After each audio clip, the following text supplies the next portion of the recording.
Don Ray. How you doing, Don?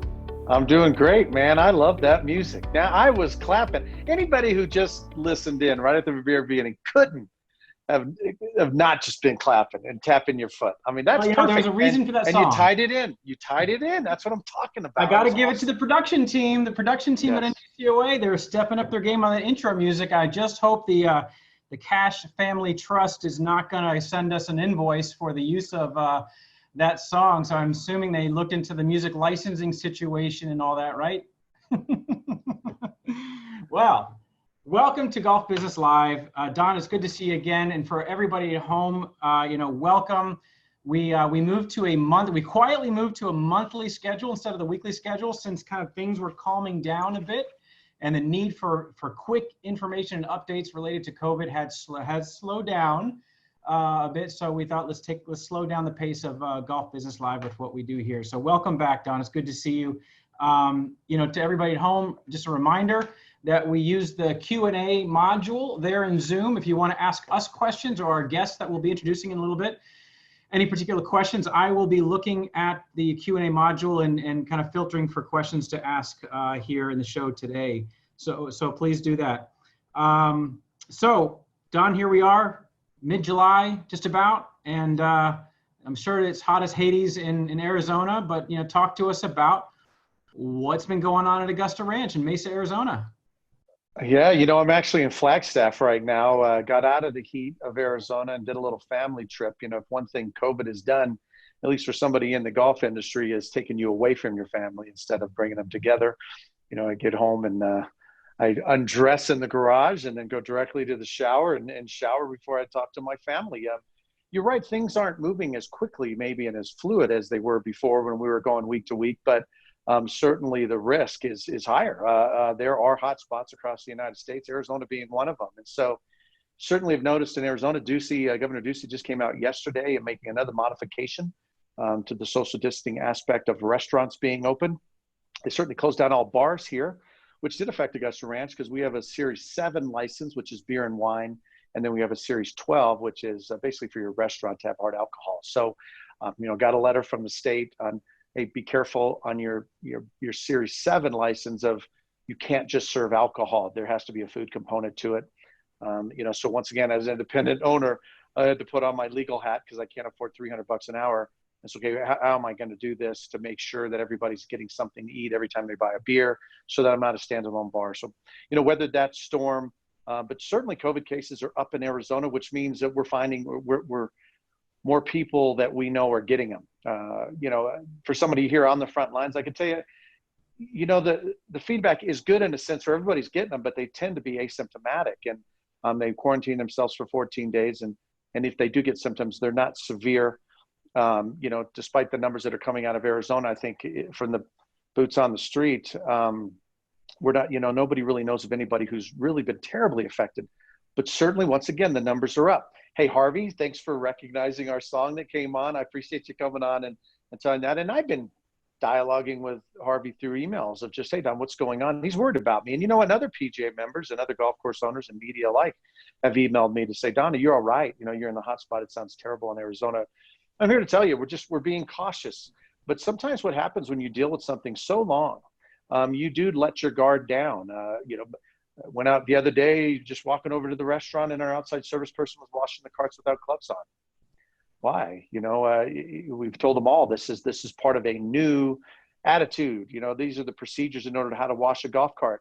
We're not using less of the chemical. We're not using less of the tools that we need, the masks, the gloves, the things like that. So I think as an operator, as an owner, as a person, walking around the facility, once again, there's never been a more important time to walk around your facility for encouragement, for assurance, and just to make sure that everybody's doing what we still need to be doing. Social distancing is still a thing, but yet everybody's getting used to social distancing, which means you let your guard down, and 6 feet becomes 5 feet, becomes 4 feet, becomes me and you hugging, and so that can't happen. Mm-hmm. So I just tell you that that's what we're doing. I still got my stick. And I didn't bring it with me to Flagstaff, but even I'll tell you right now, my daughter went with another family on 4th of July weekend, and the husband tested positive. And so we're on a different protocol with Katie. All of a sudden she has Crohn's disease. So we're very aware of all that situation. He got tested again and he came back negative. So he didn't have it. So, but we still took the precautions, had to let everybody at Augusta Ranch know.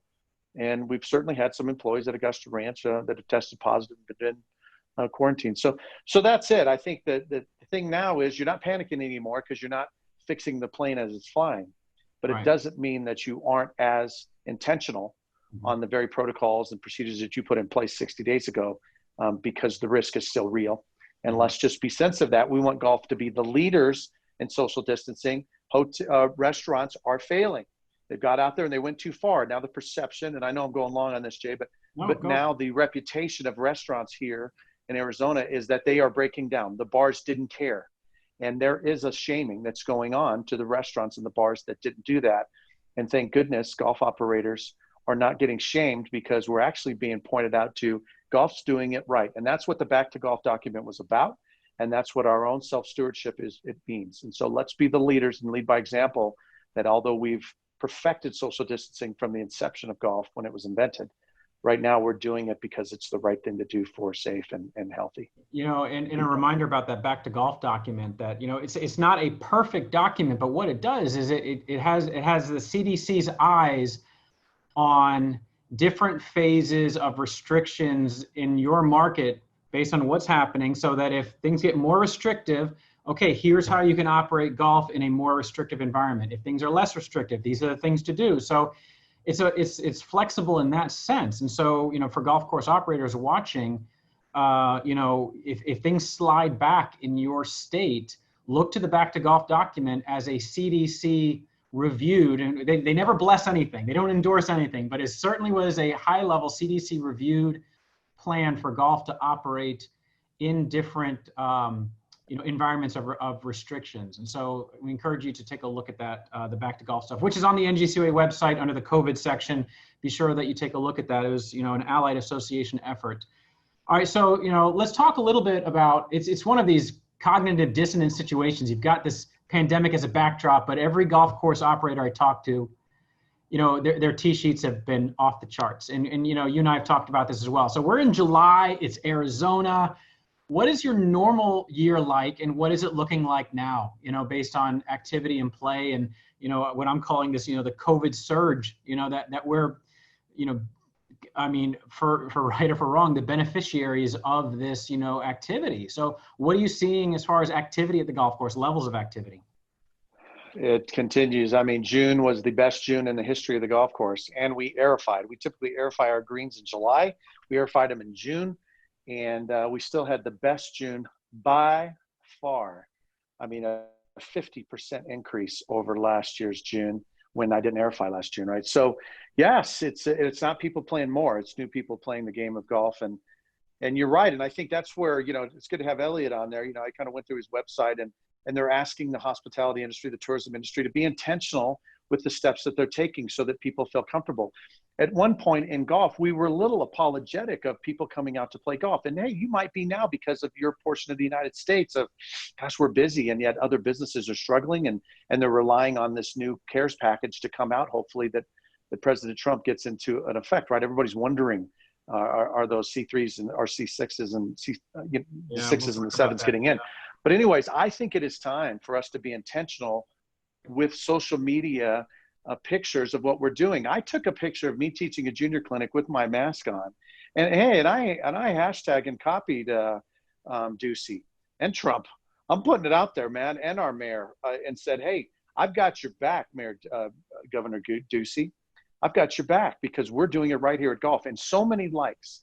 So I think we're getting good. We're never going to perfect it, but we're getting good at social distancing and doing the right things. So why don't we, it's all right in the golf industry to toot our own horn. Yes, we're busy, but we're busy because we're safe. We're not being opportunistic. We're doing the right things and providing a safe environment. So darn right we're busy, because we're the sport you should be playing right now. And so come out and see us and be safe with us, and take those steps. So I'm okay with now not hiding from social media. I think we take advantage of social media. Yeah, and I've been talking to a lot of owners and operators and asking them the question, like you said, there are a lot of new faces. There's been a lot, the surges, and others will say, you know, it's probably 60-40, 60% of my existing players getting out there and playing more. And then maybe 40% are new faces. Then I talked to one operator today and he said for him, it's like it's all the same faces playing just a hell of a lot more, you know? So it's going to be across the board, depending on where you are, what the kind of facility but you know, there has been this surge. And I was chatting with my good friend Brooks West, who owns a golf course south of Nashville. And we were chatting this morning about this. And, you know, he made an astute observation that, you know, even if there's a vaccine tomorrow or you know, in a few months or whatever, and things maybe get back to normal, we've got these new changes in behaviors, working more from home, working remotely, not the clock in 9 to 5, go to work. And golf lost out for a couple of decades on changes in behaviors of, hey, our weekends are now for our kids. I can't play golf, right? And so golf lost that, you know, that magnetism of getting away on the weekends. And now there could be these changes that could be more permanent, this flexible idea of when you work, where you work, that could open up pockets of time midweek to go play golf that you never thought you could do, that we could be the beneficiaries of some of these more permanent changes in behavior in society that COVID kind of accelerated, if you will, that were already happening. I've been talking about some of these behavioral changes for 3 or 4 years now. And a lot of my keynote speeches, like, look out for this, golf. You can take advantage of some of these, but it's really accelerated some of these changes. So COVID notwithstanding, there could be some remnants of behavior that stick around that we become the beneficiaries of from the long haul. So it doesn't mean we should sit on our laurels by any means. By God, you know, we cannot squander this new interest and surge. We have to do what's right. So before we get to Elliott, which we'll bring him on here in a couple minutes, I want to ask you right now, like, you know, we've got this surge in play. What do you think are the top things an owner should be doing to not squander this? You know, what should the typical owner operator be doing to capture this and have the best chance at retaining these people that were prior, as Brooks would say, they might have played 2 charity rounds a year and that's all they did. All of a sudden now they might be coming out once or twice a month, right? How do we not lose them if things get back to a little bit of normalcy, like when a vaccine comes or what have you? Yeah. Well, you know, it's funny. Everybody is talking about that. This feels like the 90s. And so if I look back at the 90s, I was an umpire. But I will tell you this, if you talk to golf course operators, what they didn't do is they didn't have a database. They didn't have a database. They didn't segment their database. They didn't know how many unique customers they had. They didn't know how many customers they had. They could tell you how many rounds were played, 45,000, maybe 60. But they couldn't tell you how many people that represented and how many unique people that represented. Listen, if you're running a facility right now, it's time. When they talk to direct to consumer, that's exactly what you should be trying to build right now. Direct to consumer relationships. And that's not sending the same old email with the same old subject line so that people are opting out. This is targeting people who just like to be outside with your Facebook advertising and segmenting your database to families, to people who haven't played you ever, to people who played you once, but you know, used to play you 5 times 2 years ago. So yeah, absolutely. Jay, it is. We got complacent in the 90s. We opened our doors and everybody played golf. And then when 9/11 hit, we were holding the bag. And that's when, you know, some of these relationships that took advantage of us not being prepared for it, that's when they sprouted. Okay, so those things are going to happen. So now is the time. You start shaking hands. You start kissing babies. You start targeting your marketing to specific people to build direct-to-consumer relationships so that when times get tough again, which they will, what if tourism doesn't come back? I mean, Elliott's going to talk to us about that. What if my Canadians don't show up? What if the Midwesterners don't show up to Augusta Ranch? Well, I had better built on these last 5 months of tremendous play to tell these people, I'd like you to be back. They're all buying summer passes. Well, I need a fall pass. In the past, I never needed a fall pass because I was busy with out-of-towners. I might need a fall pass this year so that my locals are coming. Staycations are going to increase, in my opinion. So yeah, that's it. Database, direct-to-consumer relationships, and building relationships with your customers so they stay loyal to you in the tough times. Excellent advice. And the last couple things I want to mention before we bring in our guest, one is, you know, we got the Senate coming back into session July 20th.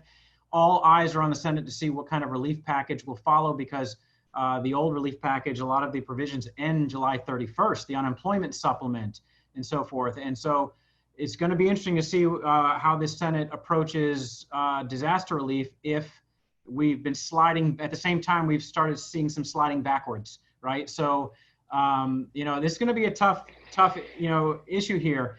that we're gonna, golf is at the table trying to lobby for, our interests, specifically the C7 clubs that got left out of the first wave of major relief, that we're trying to make sure that those 2,000 clubs and the employees have access to the payroll protection plan and so forth. So we're on the case, and we'll update the industry as we know. And one announcement I want to let the folks know is that this week we launched registration to the Golf Business RevCon. It's a conference this fall, September 30th and October 1st, and it's going to be our first ever hybrid event.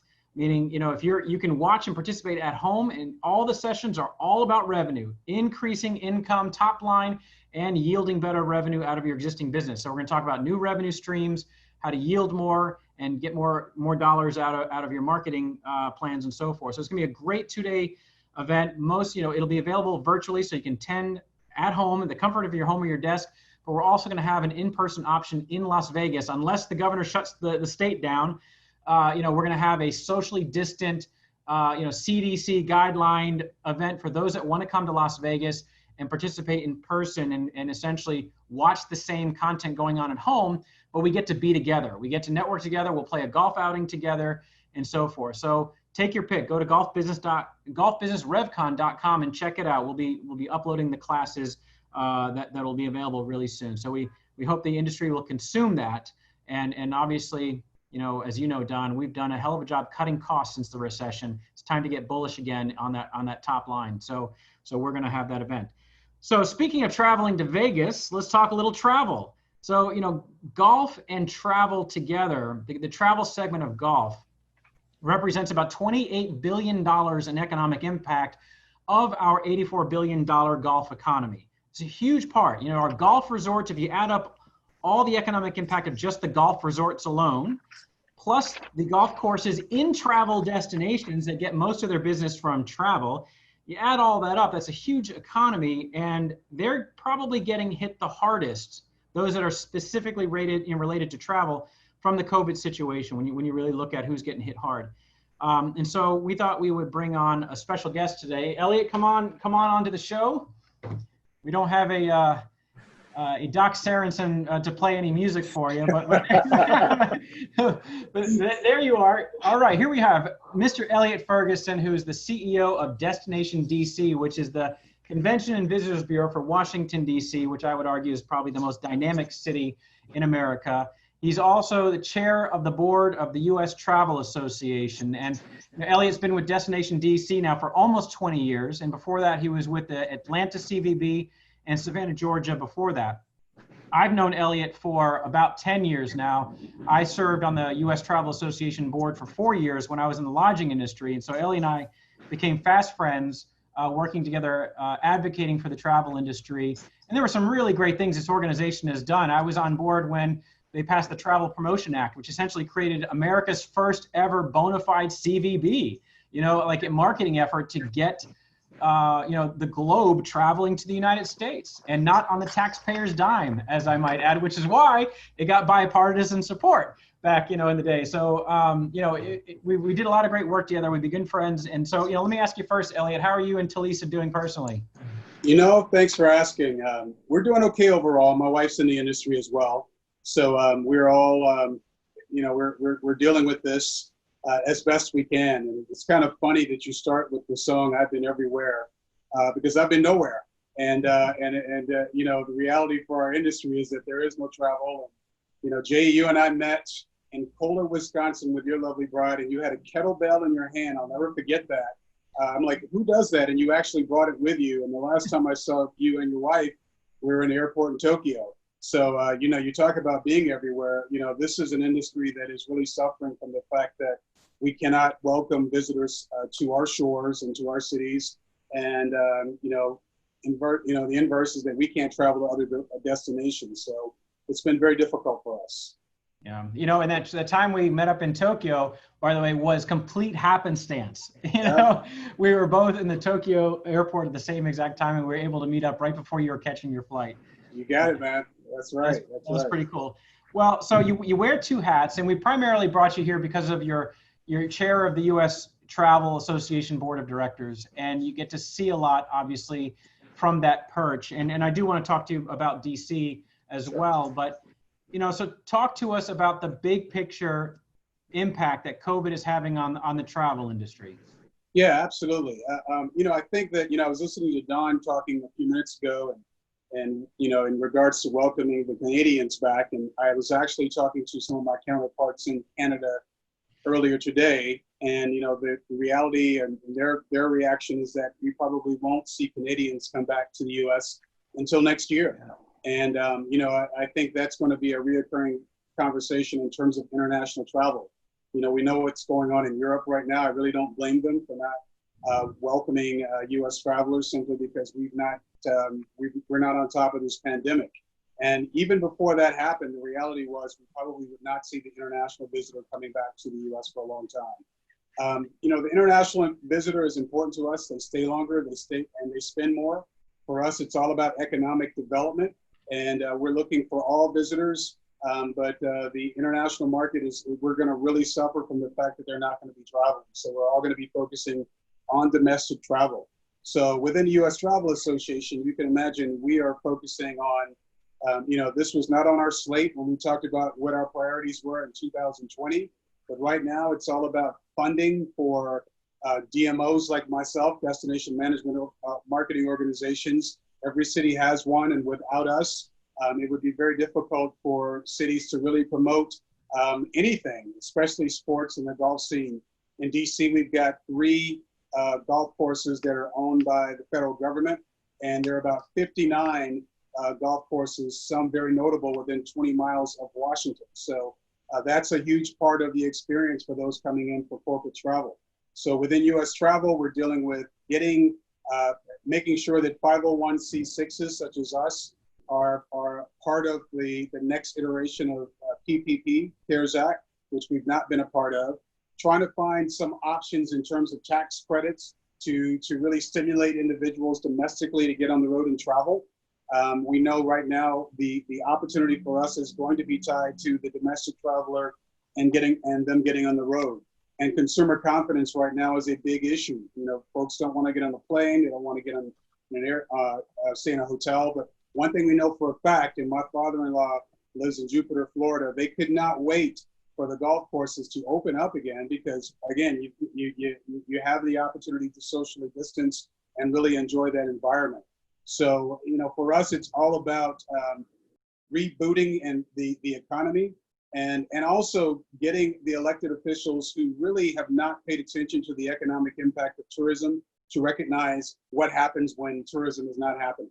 And in DC, that's 80,000 jobs. That's $900 million in taxes that are not being generated by visitors to this city alone.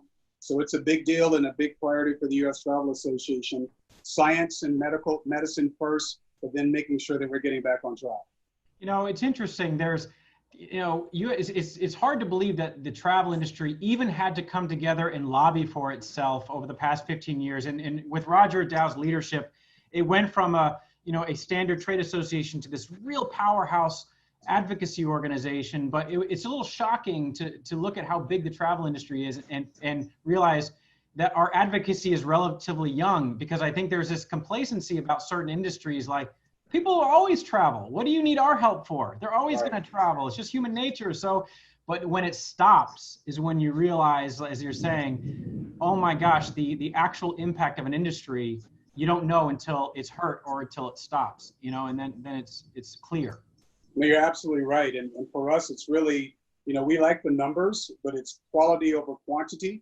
And we know for a fact that the Chinese traveler is going to spend no less than $7,000 per person on a trip domestically and to the U.S., whereas a domestic traveler might spend as much as anywhere from $800 to $1,500. So it is a big deal.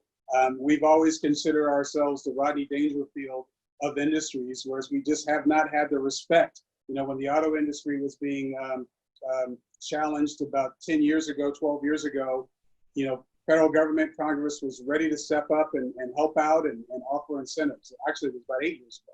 But with our industry, it's one of those that, to your point, they just assume people will automatically come. And yes, people do travel, but if you're really looking at it through the lens of economic development, you're really going to want those that are going to stay longer and spend more in your destinations. Yeah. Yeah, absolutely. I was looking at some numbers put out by the Travel Association. These are a couple months old now, but when the country was going into recession with COVID, travel is saying we're in a depression here. That travel-related job losses represented 38% of all job loss through April. That is enormous. And when you look at right after September 11th, that travel spending declined 57 billion.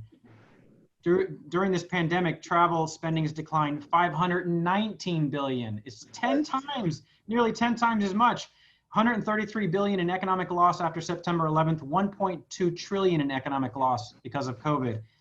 This is enormous. And, I'm fearful, for a lot of us are, as far as, what's going to happen in Congress now, because it's a strange situation where the government, you got the pandemic, that there's natural effects to that, but then there's the government authorities that say, we're shutting you down. We're either limiting your business or shutting you down from a law standpoint. And so there's a follow through with some funding and some economic incentive to try to keep you alive, right? What I'm finding interesting is that we're all looking to the federal government for some of these economic solutions, but it's the governors and the cities that have the authority to shut down, right? And so I'm wondering, are we looking to Congress too much in the long haul for that economic relief? When you actually think about it, state coffers are usually better than what's happening in the federal government. So do you think there's going to be a time at which the financial support, if this lingers another year, the financial support comes at the state level instead of the federal level? Well, I really don't think, as much as each state, the thing about our country is, it's like every state is basically a small country to a certain extent. And then, of course, there's Washington, D.C., which is another story. I just don't think that the states alone have the financial wherewithal to continue to support the needs of those that are unemployed right now. This is so unprecedented. And, we're talking about what has happened to date, and we're not out of it. We won't be out of this until next year, so it's going to be really difficult without some support from Congress for the states to be able to support the needs of those that are going to be unemployed for a long time. In our industry, there's a lot of hyperbole about the fact that most of the jobs are low-paying jobs, and you're thinking about folks that work in the golf industry. You've got the pros, and then you've got those that are in summer jobs or what have you. All of them are extremely important, and they all lead to other opportunities within the industry.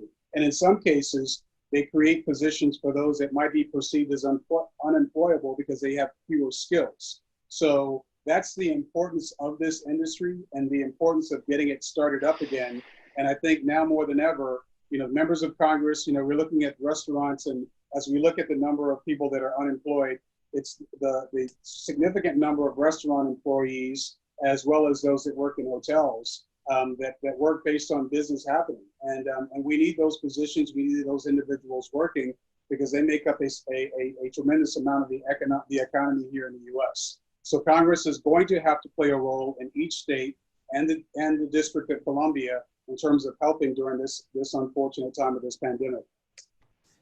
So, what is U.S. travel asking for or hoping will happen, besides qualification for the DMOs to be able to receive some funding as well, but for the travel sector?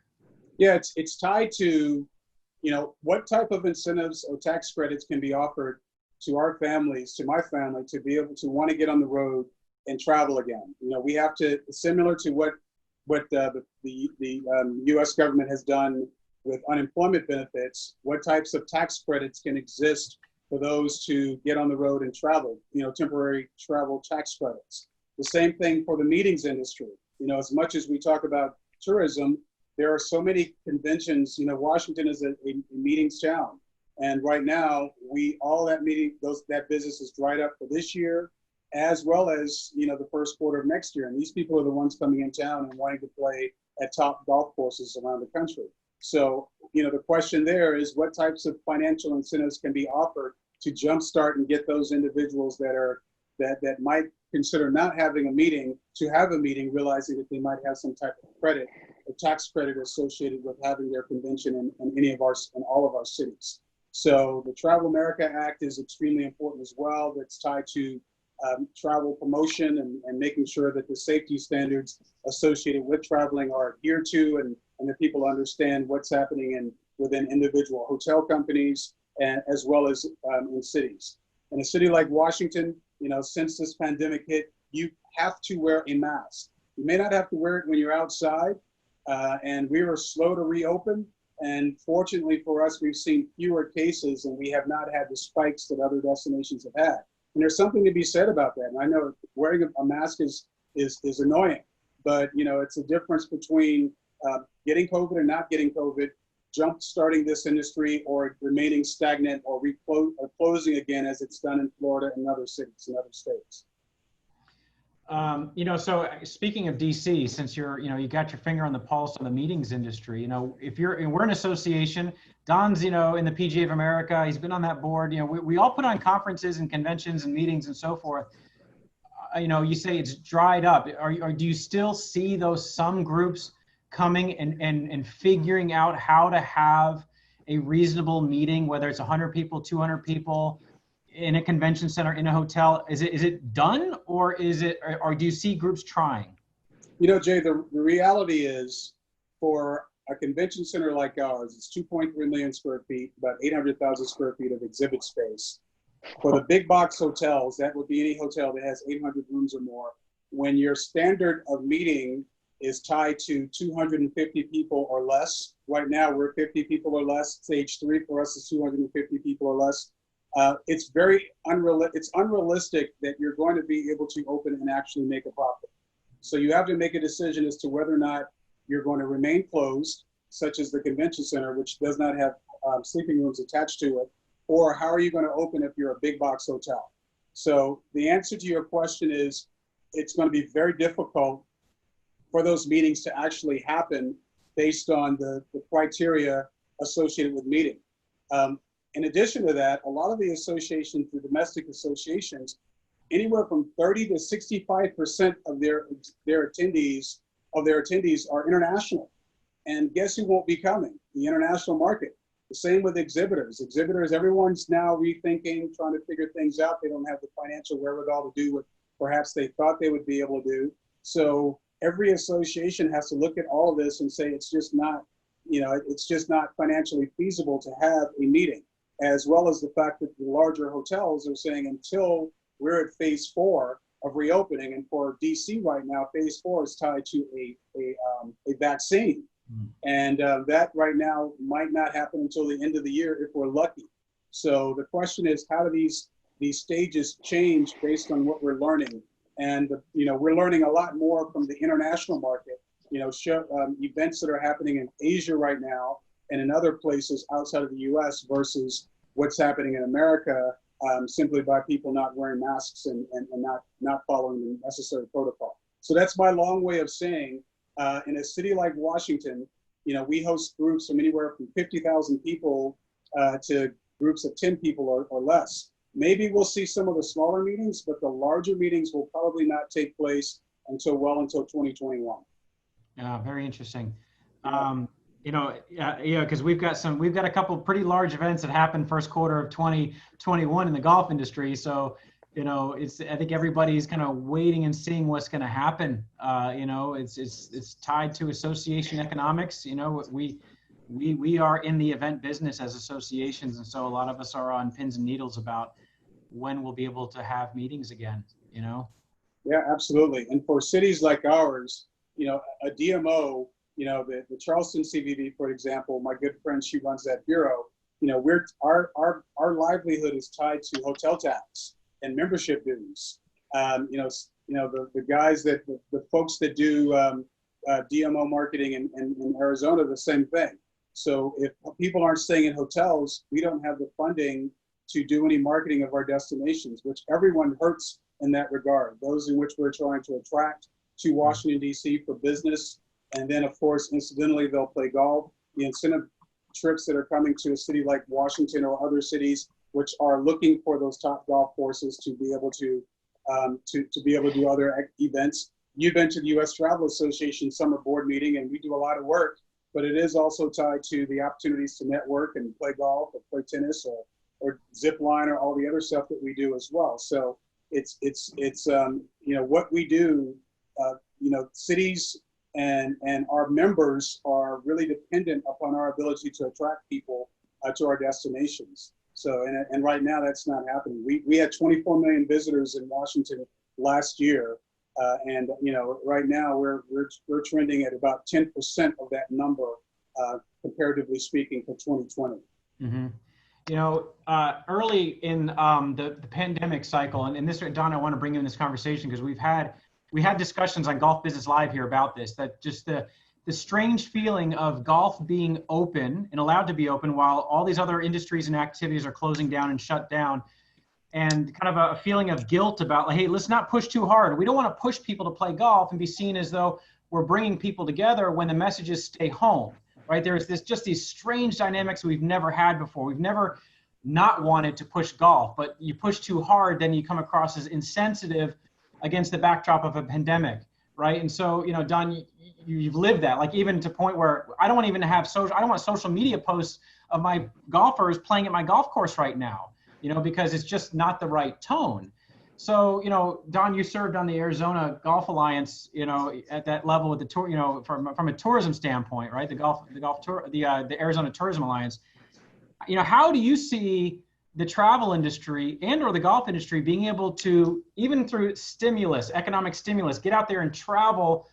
How hard do you push for that when the medical community will be on the other side and say, guys, stay home, socially distant, do all these things? So how do you market and push in that environment when you've got all these voices in your head?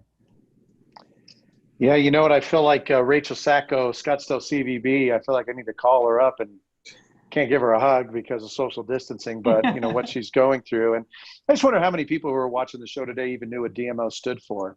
Yeah. And you need to, because right now golf is doing all right, and we're leading by example with our social distancing measures. And I think getting involved with your local DMO, just to call them up to say, hey, we realize that even though we might be an ecosystem of golf, we're still a tributary of the tourism industry. And this flow, the dam has been built. There is a COVID dam that is now blocking the main Mississippi River into the United States. And we're a tributary of that. And we might be doing pretty good right now, but that water is slowly going to turn off, which will affect demand, which will eventually affect us. So you're right. We're getting some wins right now in the golf industry and people are playing. But if we want to continue those winning ways, we need to help out to those who are hurting right now. And that's reaching out to our DMOs. So I guess to answer your question, Jay, is I don't know what's going to happen. I mean, I certainly want to know from Elliott, what are some things what are some websites I can go to? He just gave me some very valuable information about the Canadian traffic. That's going to affect my budgeting for 2021, which is going to affect how I'm going to spend money for the rest of the year. Should I be storehousing all of this money right now that I'm making on these locals that are playing Augusta Ranch, because I'm about to hit the 5 months where typically I get a lot of tourism dollars? And, I ran Eagle Mountain. Eagle Mountain was all about international travel. It was all about national travel. But now I'm at Augusta Ranch, which is all about winter visitors, all about Canadians. But both of those facilities are impacted by tourism. And so maybe we haven't felt it yet, but it's coming, baby. And so I think the answer now is to, one, contact our DMOs and kind of just say, hey, we're getting some wins. We're doing some smaller tournaments and they're working. So maybe you're not going to get 300 or 400 people, but maybe we can start focusing on the smaller groups to build some wins, to slowly open up some of those convention centers. And the bigger hotels are going to have to wait for now, but at least to say, we think we've found a way to do this. But at the end of the day, we are a part of this entire tributary system of tourism. And so we can't look the other way. We have to, and I feel like, Elliott, I feel like, you're my doctor and you called me up to break some bad news to me, but also that's what begins the treatment plan. That begins, okay, so what do I need to do to fix this? And the first thing is to, build some relationships locally with your DMOs, with your Chamber of Commerce's to say, hey, how can I help you? We're getting some successes, and have them put your number in their Rolodex, because right now they don't know who you are. They just think you're somebody who's a consumer of what they've been providing. Well, it's time for us to join their team and do whatever we can. And so that's it. The key is knowing that we're part of the solution, because I really do think we are, Jay. I think we are, because we do have an answer. But it's reaching out right now and understanding we're bigger. The first hashtag ever to come out of all this was, we're all in this together. And it was mainly United States citizens trying to band together to compete and to combat what we were facing. But now it's all about the tourism industry. We are all in this together, and there are jobs and there's people's mortgages on the line, and we can be part of that solution. Yeah, I would say too, Don, we're a membership-based organization. We have everyone from florists to hotels to restaurants and everything, anyone else in between that either benefits from the visitor coming to the city to conventions happening.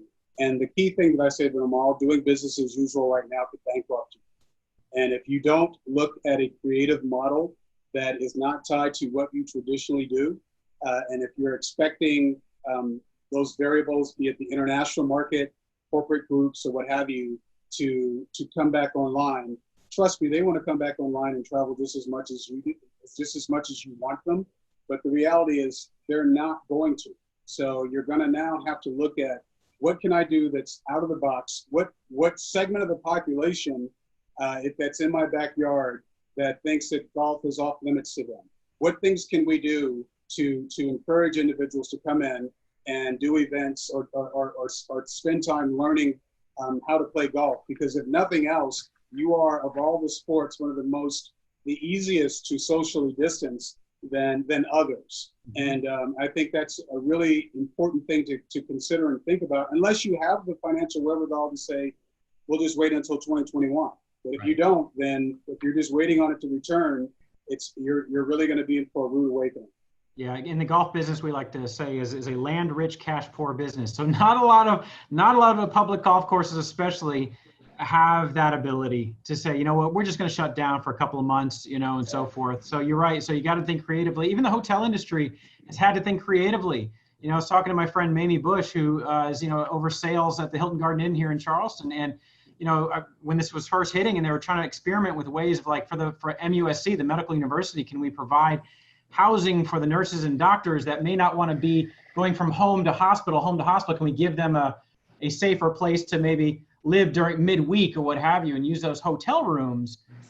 Charge for it economically to help stay alive, but you're going to have to think differently about your product in order to stay alive. And I've said from the beginning, Elliott, that the golf industry is made up of small business owners. We're a large industry, but very fragmented, a lot of small business owners.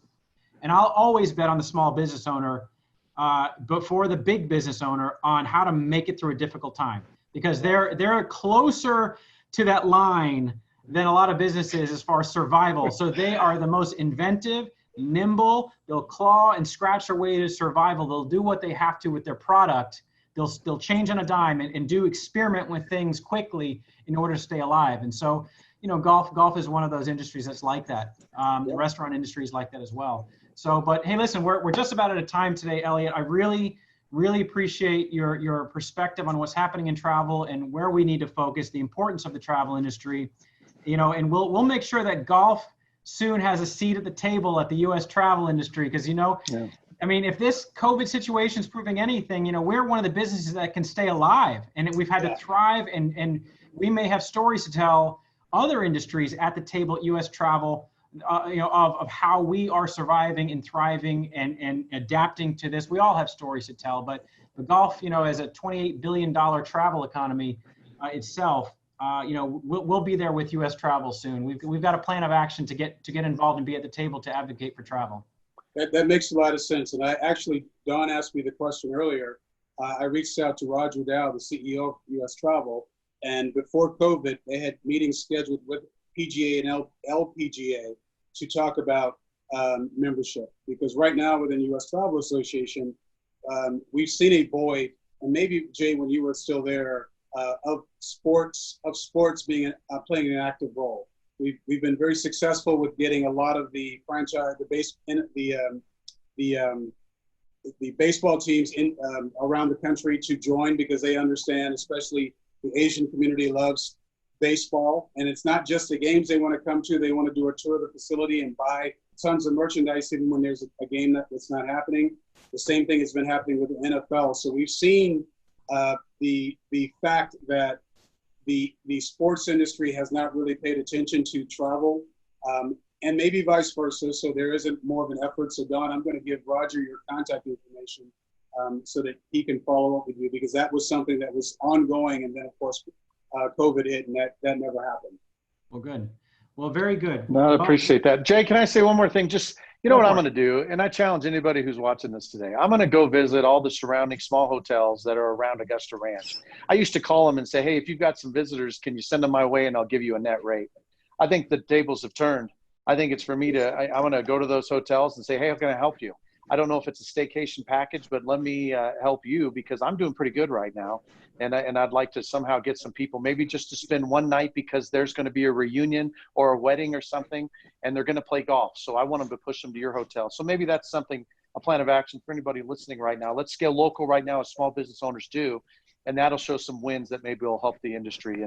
And we are, the backs of America is on small businesses. So maybe it's time for us to help us pull our bootstraps up and figure this thing out because it's going to be tough. That's a fantastic directive to the industry. I'll mention that in social in my column about what they can do to reach out to the businesses that are hurting, even some of the restaurant businesses that you can partner with possibly. So great chat, guys. I really appreciate it. Elliott, you and Talisa, take good care of yourselves, and maybe next time I see you will be, in the Mumbai airport. I don't know. Or how about a golf course, either in Charleston or in DC? I love it. Hey, what's wrong? Phoenix Sky Harbor. Or that. Or Phoenix. Come on, or Phoenix. Absolutely. Visit Augusta Ranch. Yeah, I love it. I love it. Thanks, guys. Have a great weekend. And for our viewers, we'll see you next month in August with Golf Business Live, the Friday edition. Take care, everybody. All right. Take care.